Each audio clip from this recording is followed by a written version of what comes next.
The first thing they noticed wasn't the ocean view, it was the silence. Newport coast had its own kind of quiet, the kind that pressed gently against your ears until you realized how rare it was. You could hear the sea when the wind shifted, the faint buzz of sprinklers from distant lawns, but otherwise the hills were still. The couple Darren and Elise stood by the iron gate of their new property, the one they'd saved for, fought over, and finally bought. The agent had called it a symbol of achievement, showing them photos of the Mediterranean façade, the terracotta roof, the columned entryway, and the glass walls that opened toward the Pacific. It was the kind of home you saw in magazines, a place meant to hold peace, legacy, and success.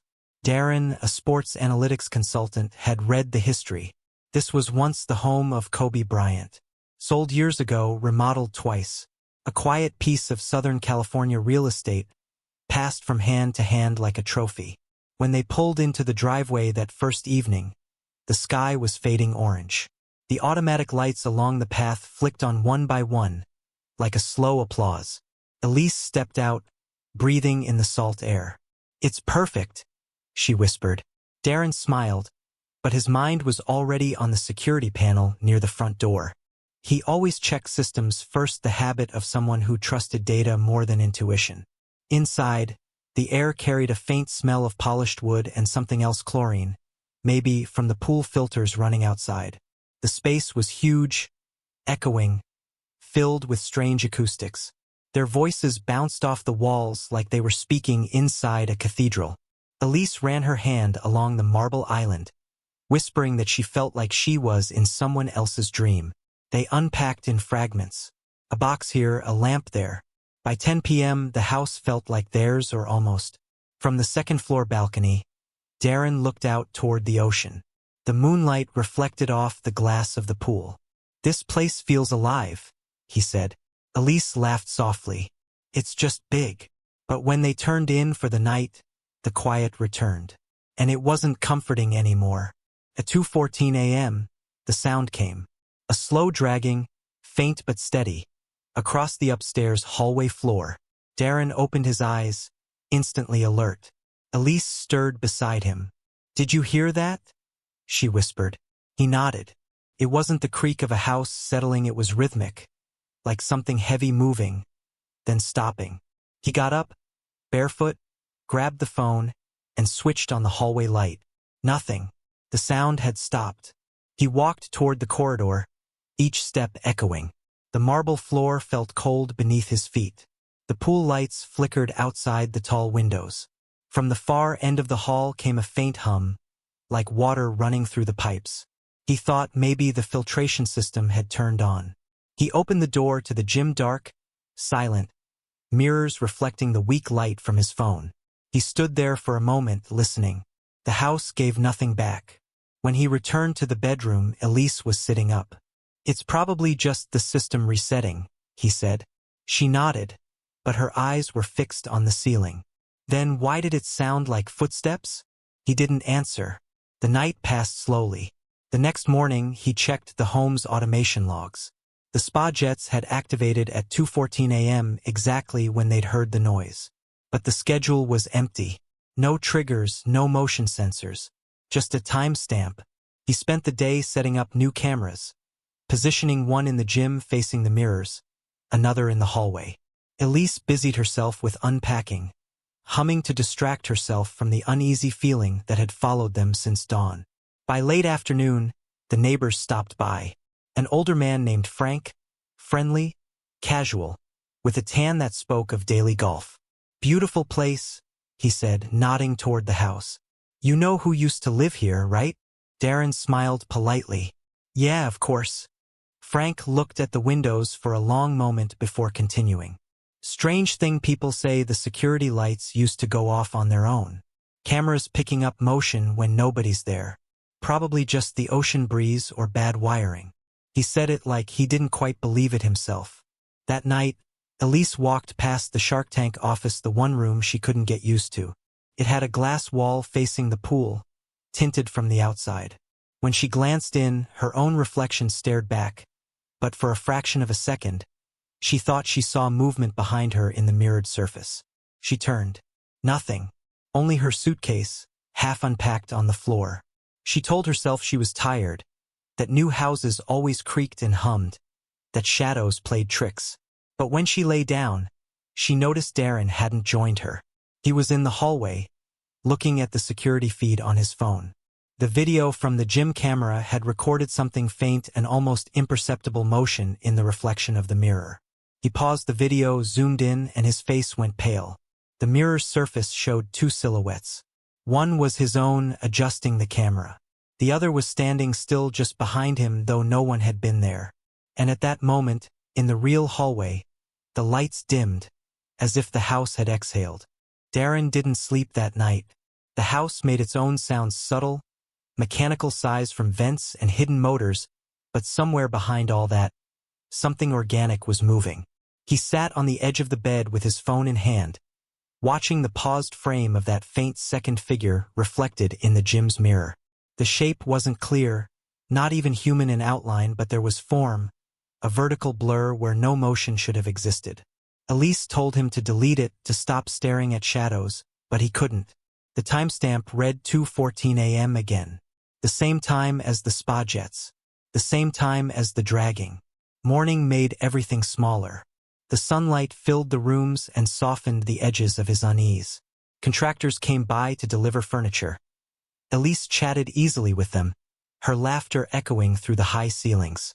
The house smelled of varnish and citrus cleaner. Normal. Just normal. But even then, Darren noticed small things. The thermostat panel flickering off for a moment, the pool lights switching on during the day, a soft mechanical click in the wall near the stairwell, as if a switch had been thrown from inside. By evening, the silence had returned, heavier than before. Elise tried to make it comfortable, soft jazz through the ceiling speakers, candles along the kitchen counter, but the music only made the quiet between songs feel deeper. When she went upstairs to change, Darren walked out onto the patio. The ocean looked endless, a black field breathing under the wind. He could see other houses' windows glowing faintly down the hill, but their own reflection in the sliding glass made it feel like they were cut off from everything else. That night, just before bed, Elise stood in the Shark Tank office again. She'd left the glass uncovered since the previous morning. From inside, she could see her reflection and, beyond it, the faint blue shimmer of the pool lights. She reached out, pressing her palm to the cold glass, and felt she couldn't explain it later, a faint vibration under her hand. Not movement exactly, more like an echo of pressure, as though the glass remembered being touched from the other side. She backed away slowly. Darren was in the hall, unplugging the small security router to reboot it. "You feel that?" she asked. "Feel what?" "The glass," she said. "It hummed." He frowned. "Probably the filtration pump under it. There's piping along that wall." But when he checked the maintenance panel, the pump wasn't running. The next day, they went out breakfast at a small cafe near Crystal Cove. Anything to break the monotony of those walls. Elise talked about repainting the hallway, about getting new curtains for the office. Darren nodded, though his mind was on the equipment he planned to order. Better motion sensors, temperature monitors, maybe even an EMF detector, though he wouldn't admit that aloud. When they came home in the evening, something was off. The heavy scent of chlorine had thickened in the air, almost metallic. The spa cover was off. The jets were still cycling, though neither of them had touched the controls. The water churned violently, splashing up against the edge, as if someone had been inside it moments earlier. Elise turned to Darren. "It's just a glitch," he said automatically, though his voice lacked conviction. They switched off the main breaker for the pool system that night. Still, at 2:14 a.m., the sound returned. Not dragging this time, tapping. Slow, deliberate taps from somewhere above the second-floor hallway. Elise pulled the covers tight. "Don't," she whispered as Darren sat up. "Please don't go." But he did. He walked out, barefoot again, the phone flashlight cutting through the dark. The tapping stopped as soon as the light hit the ceiling. He scanned along the corridor, stopping by the door of the gym. The air felt different there, cooler, heavier somehow, like standing in front of an open freezer. He opened the door and pointed the light toward the mirror wall. For a heartbeat, It looked normal, his own reflection, the room behind him. Then the light wavered, hitting something that wasn't glass. The reflection didn't match his movements. When he stepped forward, the shape in the mirror lingered behind, as though delayed by a second. His skin prickled. He lifted the camera, recording. When he played it back in the morning, the footage showed nothing unusual. No delay, no second shape. Just him, nervous and tired, walking into his own reflection. Elise watched it and said softly, "You see what you want to see." But she didn't meet his eyes. They tried to move on. By the third week, the house began to feel lived in, boxes gone, kitchen stocked, the smell of their detergent replacing the sterile scent of polish. Yet every night something small happened. The light in the hallway dimmed without command. The digital clock in the gym froze at 2:14. The glass in the Shark Tank office, covered again with thick paper, was found torn in the morning, not ripped randomly, but peeled neatly away from one corner. It was as though the house didn't want to be hidden. Elise stopped going upstairs alone. She worked in the garden during the day, pretending the pool was just a pool, that the windows didn't seem to watch her. Darren became quieter, more analytical, keeping a notebook of every anomaly, dates, times, explanations that never held for long. And every night, at that same impossible hour, the house seemed to wake with them, the pipes whispering, the air shifting, and something just out of sight, remembering them. Don't forget to subscribe and like if you liked this story. By the fourth week, the unease had settled into their daily rhythm. Like humidity you couldn't quite dry out of the air. The house was beautiful, undeniably so, but beauty wasn't comfort. Elise began noticing how light behaved strangely here. Reflections on glass that didn't fade when clouds moved, shadows that didn't belong to any furniture. They stopped sleeping through the night. Darren would wake just before 2 a.m. Even without alarms, his mind already braced for it. He'd lie there, counting the seconds until anything happened. Sometimes it was a faint shift of air in the hallway. Sometimes the spa jets. Once, the muted thump of the sliding glass door to the patio, even though it was locked. He installed new motion sensors in the gym, running on independent power. The first night, they recorded nothing. The second, the temperature dropped by 7 degrees in that one room between 2:10 and 2:20 a.m., exactly when the camera battery drained to zero. The next morning, Darren checked the system logs. The timestamp matched perfectly with the motion alert from the upper hallway camera, the one facing the Shark Tank office. Elise didn't want to hear about it anymore. "You're feeding it," she said, her voice brittle. "You keep treating it like a problem to solve instead of what it is." "And what is it?" he asked quietly. She stared past him, toward the glass door, where their reflections shimmered faintly in the pool light. "A memory that doesn't want to let go." That evening, the sky turned heavy with marine fog, rolling up from the coast. It wrapped the hills, muffling the sound of distant cars. The house felt isolated, like a ship adrift. Elise lit candles in the kitchen, refusing to use the recessed lights that hummed faintly whenever she walked beneath them. Darren sat by the security monitor, headphones on, reviewing audio feeds. At 2:14 a.m., the spa jet started again, despite the circuit breaker he'd shut off 2 nights earlier. The sound rose softly, a hiss of water and air. Darren looked at Elise, who had gone pale. They moved together to the patio doors. Outside, through the haze, the pool water churned in circles. The lights under the surface flickered once, then stayed steady. He stepped out first. The night air was cool, sharp with salt. Steam rose from the spa like breath. The water's surface rippled toward the far edge, where the glass wall of the Shark Tank office loomed above. Elise followed, arms folded tightly. The pool lights went out. Total black. Darren's hand found hers instinctively. For a moment, nothing moved. Then, faintly, from inside the house, came the echo of a door closing. Slow, deliberate, they turned. The lights in the hallway were on again. From the yard, they could see into the second-floor windows, the line of glass stretching past the gym, past their bedroom. Every light glowed except one. The Shark Tank office remained dark. Elise whispered, "Someone's inside." Darren sprinted back through the patio door, his bare feet slapping against the tiles. The security alarm hadn't triggered. Every door still locked from the inside. He moved upstairs, heart hammering, calling out, "Hello!" His voice echoing down the long corridor. Nothing. Only his own footsteps. When he reached the office, the air felt still. He flicked the switch. The light came on. The glass wall stared back at him. For a second, it was only his reflection and the faint outline of the pool below. Then barely visible an impression.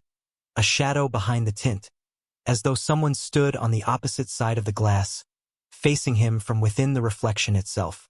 He blinked, and it was gone. The next morning, Elise found him sitting in the kitchen with the security feed open, scrubbing through the night's footage frame by frame. Most cameras showed static between 2:10 and 2:20 a.m. But on just one, the pool camera, something appeared. A blur on the balcony, faint but real, before the lights went out. Not smoke, not mist form. Neither spoke for a while. Outside, sunlight shimmered across the Pacific, pretending everything was normal. The neighborhood gardeners trimmed hedges. Sprinklers ticked. A delivery truck hummed down the hill. Yet inside, every sound carried differently, as though the walls were listening. Elise suggested moving, but Darren refused. "We can't just leave it. Not without understanding." "Understanding what?" she asked. "Why it keeps repeating." That night, they didn't go to bed. They set chairs facing the glass office window, cameras running, recorders on. Midnight passed. 1 a.m. Nothing. But as the minute hand crossed 2:13, the air thickened. The faint hum returned through the floorboards, a low electrical throb. Elise grabbed his hand. And from somewhere deep inside the house, a sound they hadn't heard before. Not dragging. Not tapping. Breathing. The next second, every candle they'd lit downstairs went out. The sound of that breathing was soft, human, impossibly near. It came from within the walls, a pulse, as if the house itself had lungs. Darren and Elise froze, listening. Neither spoke. For a few seconds, the noise grew stronger. A measured inhale followed by a sigh that seemed to vibrate through the floorboards. Then it stopped. The silence that followed was worse. The clock on the wall flicked to 2:14 a.m. The same moment every night. The one time the house always chose to wake. Darren's camera, resting on the table, clicked as it began recording automatically. He had set it to trigger by sound above 40 decibels. It hadn't misfired once since the system was installed. Elise gripped his arm. "Don't go," she whispered. He went anyway. The corridor upstairs stretched out before him, half lit by the ambient glow from the pool. The Shark Tank office door was ajar, its handle turned slightly. Every time he had closed it before, it was found this way again by morning. He touched it now and felt warmth not from heat, but from the faint vibration of something alive beyond it. He pushed the door open. The air inside was different, charged, as if ions hung heavy around him. The room was empty. The faint reflection of the pool below shimmered across the glass wall. And then he noticed something he hadn't before. The mirrored wall opposite the desk wasn't flush with the frame. There was a seam, a thin vertical gap between panels. He ran his hand along it, feeling the coolness of the glass break suddenly into a hollow space. Elise called his name from the hall, her voice trembling. "Come out of there." But Darren didn't. He pressed the mirror gently and it moved. The panel shifted inward, revealing a small cavity behind it. Dust drifted into the air. Inside was a narrow space barely wide enough for a person to stand. A hidden maintenance corridor, perhaps. But what caught his eye wasn't the construction, it was the marks on the wall. Lines drawn in faint graphite, old measurements, notes in rushed handwriting. Cam angle door offset, line of sight pool. And below that, a small control box. Rusted. Unpowered. The logo of a long-defunct security company stamped across it.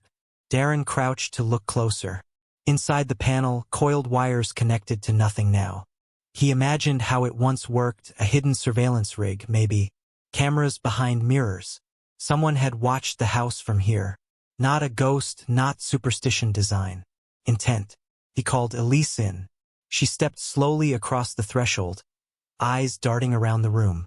"What is it?" He pointed. There were cameras in here. Not now, but once. Someone could have watched every room. Elise turned toward the mirror and saw her own reflection overlapping the dark cavity behind it. For a brief second, her reflection's face didn't match her expression. It was a heartbeat behind. The blood drained from her skin. "Darren?" she whispered, backing away. "Turn around." He turned. The pool lights outside flickered again on, off, on each flash revealing something shifting faintly beyond the glass. A human outline, still, staring up from the water's edge.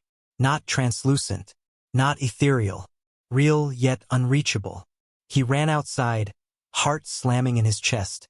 But by the time he reached the pool deck, there was nothing.